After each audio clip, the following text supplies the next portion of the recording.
हिल्मा एक नन्ही सी बच्ची गांव में खेलते हुए अपने घर की ओर लौट रही थी। बचपन के खुशियों में खोई हुई अपने घर का रास्ता भूल गई। समय के साथ सूरज धीरे धीरे अपनी गोदी से बाहर निकल रहा था और हिल्मा को पता चला कि वह कहीं दूर खो गई है। वह अकेली थी और आसपास सिर्फ सुनसान रास्ते थे। हिल्मा को डर भी लग रहा था और उसके चेहरे पर एक अजीब सी चिंगारी चमक रही थी। अपने आप को संभालते हुए वह आगे बढ़ी और सुनसान रास्ते में खो गई।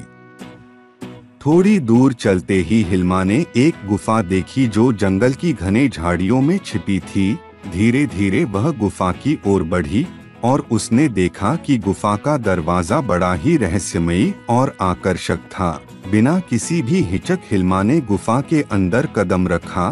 गुफा के अंदर हिल्मा को एक अजीब सी दुनिया का सामना करना पड़ा। यहाँ पर सब कुछ रंगीन और विचित्र था। फूलों की खुशबू आती थी और एक शांति महसूस हो रही थी। हिल्मा ने खुशी से भरी आंखों से इस अद्भुत स्थान को देखा।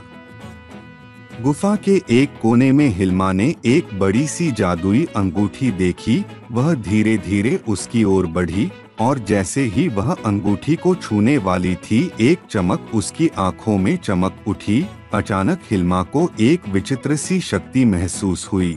उसने अंगूठी को घुमाया और एक जादुई आवाज हुई, तुम्हारी इच्छा क्या है हिल्मा? हिल्मा हैरानी से देख रही थी। उसने अंगूठी से बोला, मुझे घर वापस जाना है, क्या तुम मेरी मदद कर सकते हो?